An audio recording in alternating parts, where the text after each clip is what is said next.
Here we go. The big question. What do I need right now to be okay and healthy in the long term? What do I need right now to be okay and healthy in the long run, in the long term? What do I need? That's the question you need to ask yourself. And it takes you having the ability to be able to gather your faculties about yourself and understand what I need to be okay. Never let someone demonize you for thinking about your own happiness, thinking about your own security, thinking about what you need. You must be good for yourself before you can ever be good for someone else.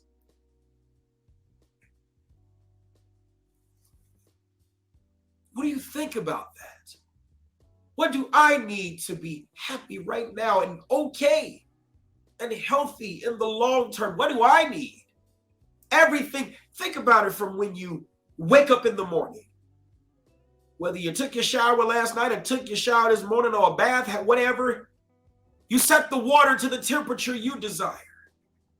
You use the soaps that you desire. You got your towel that you desire. You use your lotions or whatever that you desire. Underclothes that you desire. Clothes that you desire. Food that you make that you desire. You sit in your favorite chair that you desire.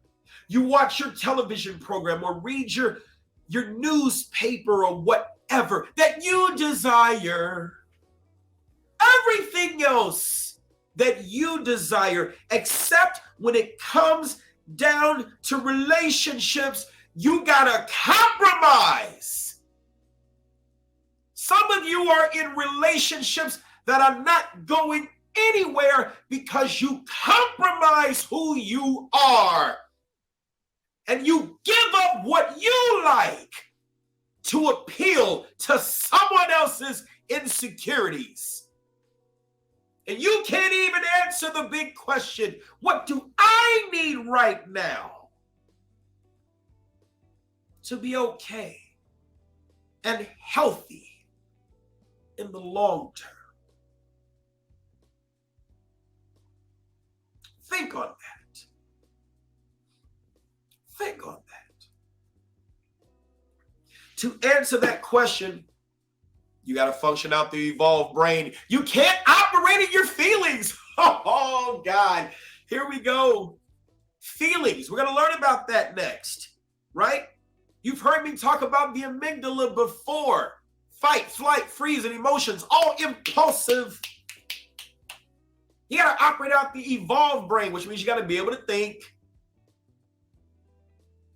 And when you learn about the different anger levels, irritation is small. Rage is big. That's 10, from 1 to 10. The goal is to be able to know your triggers, know what sets you off, know what makes you upset, know who makes you upset. What conversations can I handle? What can I handle? What people can I handle? Who can I handle? Who do I need to stay away from? What do I need to stay away from? Because when I get around this person, something in me, it just triggers. It's a certain thing. You got to be aware that the goal is to catch it. You got to catch it. You got to catch it. You got to catch it. Because when you can start to catch it, you can control it. You can manage it. You can manage it. Because once you get past a certain level of anger, you are no longer in the evolved brain. You are all in the amygdala. You are in your feelings. You're not in logic. And your feelings matter. Oh, your feelings matter. But there is a time and a place. There's a time and a place. The primitive, excuse me, the primitive brain does not have thinking capacity. If you begin to function out of the primitive brain as a result of a triggering situation, by virtue of asking the big question, you are automatically redirected towards functioning out of the evolved brain. And let me tell you one thing that you can do now. One thing that you can do now. Stop using the word why. I know who, what, where, when, why, and how. Oh my God, here we go. Who, you. What, you begin to think about the process or processes or processes, however you want to say it. When, then, where, there. Why, huh? Because when you say the word why to a person who has trauma, you trigger their defenses. Who are you to ask me why? Who are you to want to know why? So if you stop using the word why and you start using the word, what has you feel that way? Now you begin to take them out of the primitive brain, out of the amygdala, and into the evolved brain, where they begin to think about the process of what has them thinking this way. Does that make sense?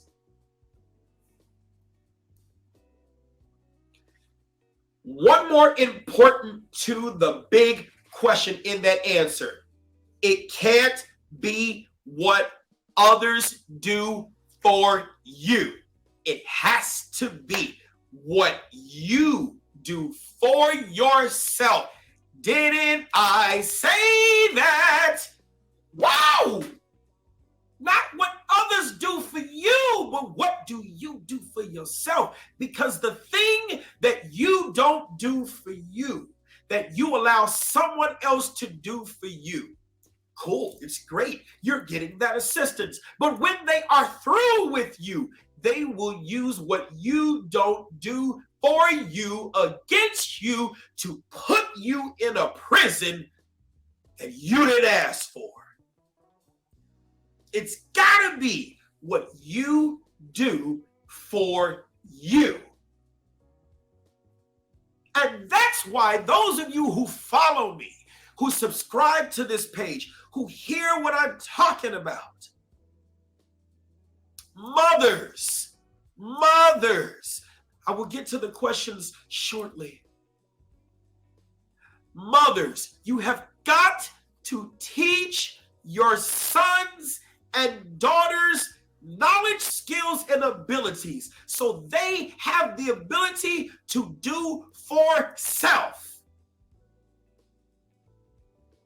There is nothing more lonely than a child who feels helpless. They feel they can't do. We must care about these children's outcomes and give them skills that they have been tested in and tried over and over and over and over and over again. So that when life shoves that pencil in their hand, they will have a dot in the evolved brain to connect. So when they ask the question, what do I need to be okay right now and be happy in the long run? They got a process. I know how to do this, get this, but I need this, but this is missing. Bam, got it. And why do I say mothers and not fathers? Because I want you to understand that you are our first love. You are our first teachers. Oh, you matter more than you know. And when you don't heal from your traumas, you actually give it to us. You matter. And don't let someone make you feel bad. I had a sidebar on this one. Well, you chose to have that baby with that man. Y'all stop saying those things like that, because here's this. I used to say it too, got to be honest. But that is a slap to the face regarding the trauma that that mother had in making that choice.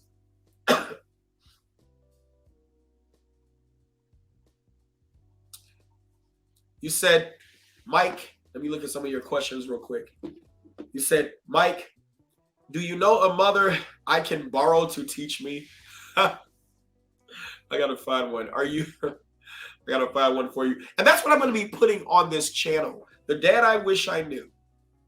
That's the reason I started this channel. All the things that we wish we knew prior to becoming an adult, prior to getting to this, prior to getting into that. Oh, this channel, I believe, is going to be so valuable. I'm going to put so much stuff here. This is just the beginning. Couldn't do it on my Instructor Mike page. People follow me there for a different reason. But I want us to start here. I want us to start here, and I want us to build a community of reciprocal relationships. Reciprocal relationships that result in resources. Reciprocal relationships that result in resources. I know you're not joking, Jen. Reciprocal relationships that result in resources. Whatever we are good at, we got to be willing to share it. Because that's part of the problem.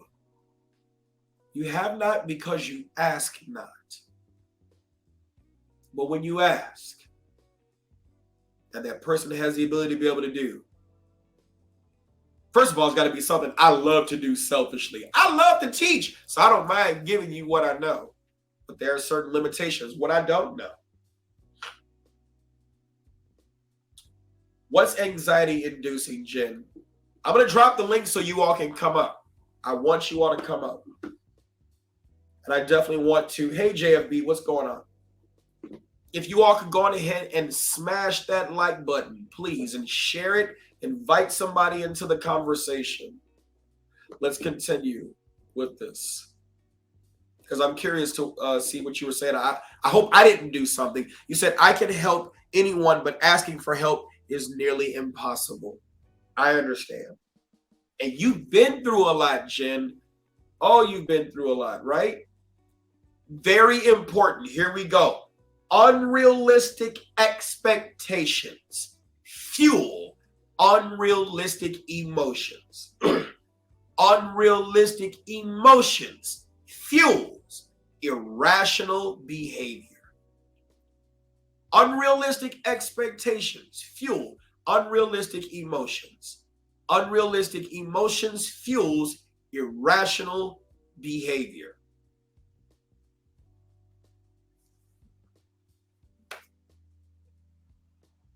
Does it make sense for me to, I may feel this way. I may expect this thing, but is that expectation real? Well, if the expectation is not real, then the emotion you feel behind that failed expectation is not real. So then does your behavior make sense? It doesn't make sense. It's all over the place. I expected him to be there to help me with the baby. Who's trained him how to do that? And did you analyze what skills he had? No, you didn't. Then your expectation is reasonable. It's just not realistic. Not realistic in the fact that dads should be there to help, but can this particular dad help? No, not yet. Not that he can't forever do it, just not right now. He needs to be trained. See, unrealistic expectations fuel unrealistic emotions. Unrealistic emotions fuels irrational behavior.